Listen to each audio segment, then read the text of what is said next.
Bill, I would like to explore with you what you mean by scripting, but before we do that, I want to say a word or two about how we got in this mess of the mind and body being separated.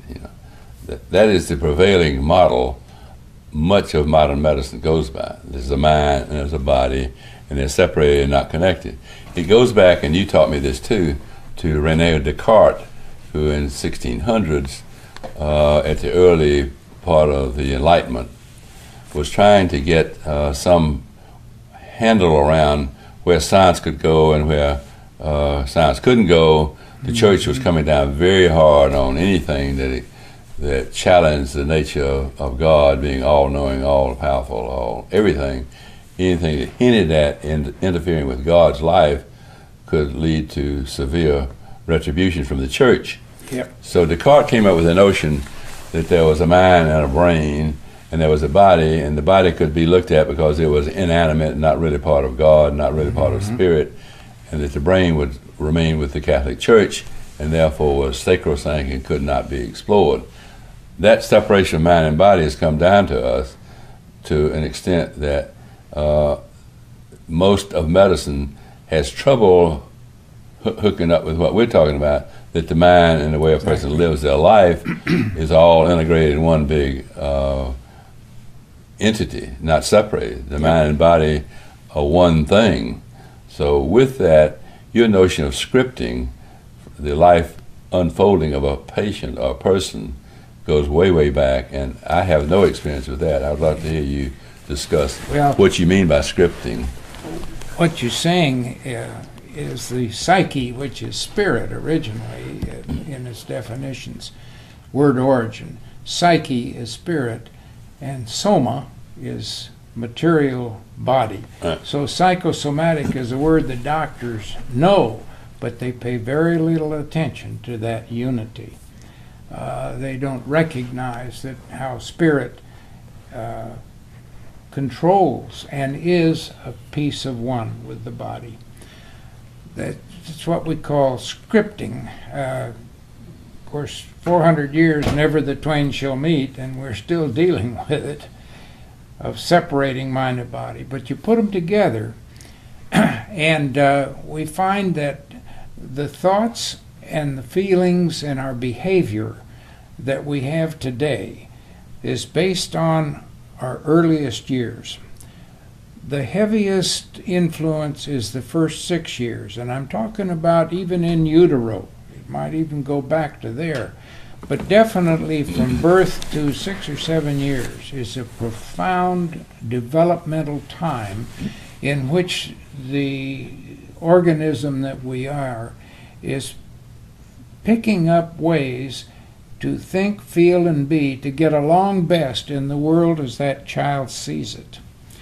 You may add a few more pieces of information between the ages of 6, 7, and 10, but by the time you're 10 years old, you have formed the entire schemata for yourself. When you're presented with any problem, or it doesn't even have to be a significant problem, they're all degrees, it doesn't have to be a catastrophic thing. Anything that you and I do later in life is amazingly to some people, but we know now for sure that it depends on that first 10 years, those developmental years, when you learned how to respond to your world. And we do it so ritualistically. I use the example just like learning to drive a car. We put it into our subconscious. You and I can be driving down the road, and you are talking about a subject and are involved in that subject, focused on it. But you're still driving very, very nicely, but you're not consciously aware of the curve, the speed you're going, the feel of the wind in the car. We're focused on a conversation, but your subconscious is dealing with the reality of your environment. You don't have to consciously think about putting your foot on the pedal or speeding up or slowing down. It's the same way with almost everything we do in life. we form a script as how to think, feel, and be in life. And this has been proven, and remarkable number of books written about it by now. At least 95% of your world and mine is reacted to by things that we decided are emotions, how we decided to deal with them in our first 10 years of living. What if I got a bad first 6 years, dysfunctional in every kind of way? How correctable is that? How treatable is that? It's treatable over a period of time, and a person has to be motivated to want to understand what makes him tick. And that's what I was so intrigued with early in my medical career, of wondering what made me tick, and how come I feel this way. Can I give you a good example? There's a nurse that I used to see as a patient, and she wanted me to see her younger brother, who was about 25 years old, came up from Wichita. She wanted to see what I could do for his stuttering. So I listened to him and listened, as we do. And I found out that his stuttering started at the age of 4.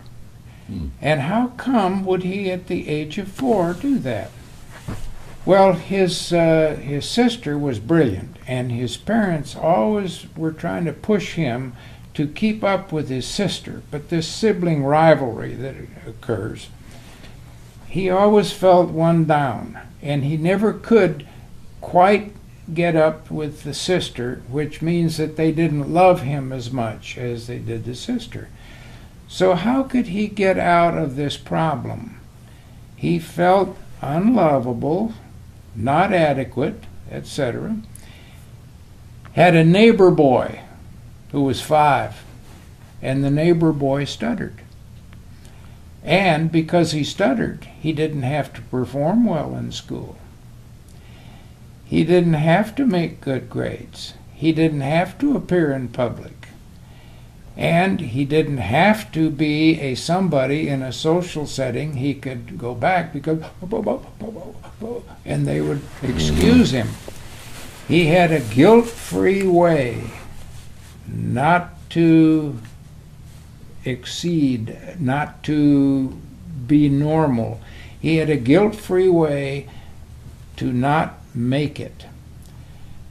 When we talked about this on the second session, he was able to speak to me without a stutter.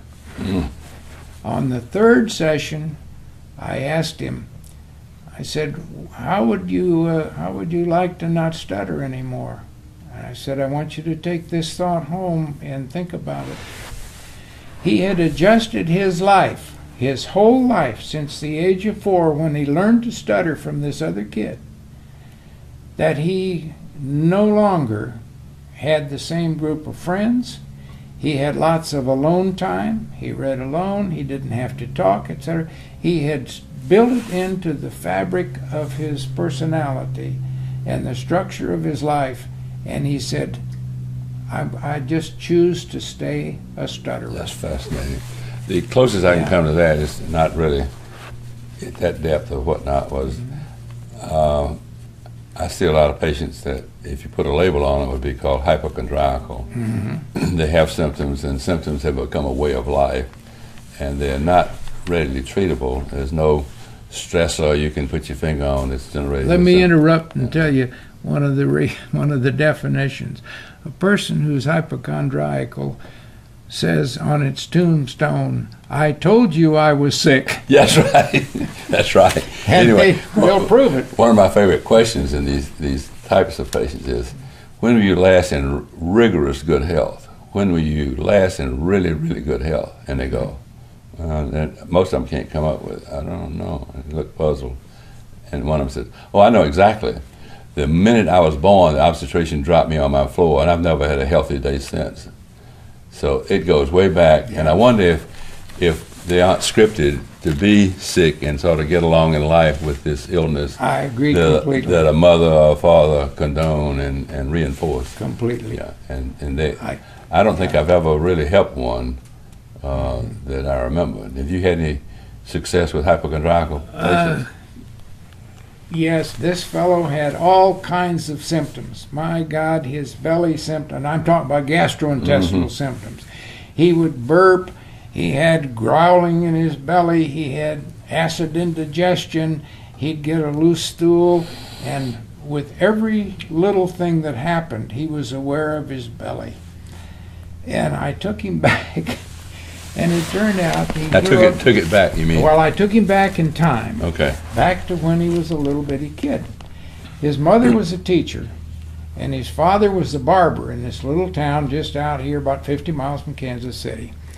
And by golly, to get attention, because they had an outdoor privy where they lived, and his mother always took him to the bathroom. She was so nice to me, he said.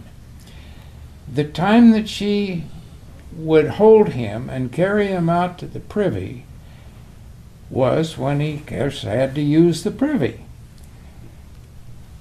So he spent his life talking about his gastrointestinal symptoms, and nobody could cure them.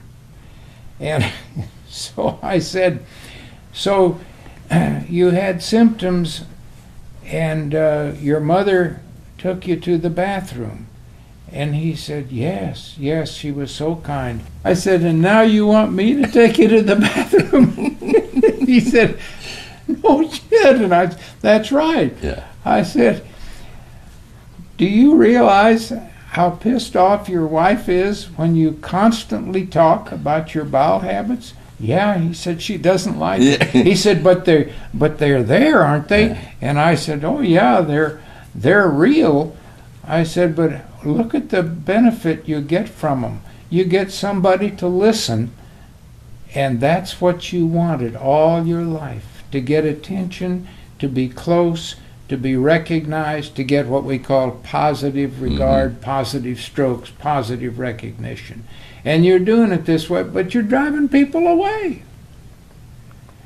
Well, he'd get a little bit better, and as years went by, he would still come back, and he'd find me at a party socially, and he'd say, let me, Bill, I just want to ask you, he said, do you think da-da-da-da, and he'd tell me about this little bit of feeling in his lower gut or on this side or the other, and I'd discuss it with him, and he'd say, well, thanks. He said, I didn't think it was anything.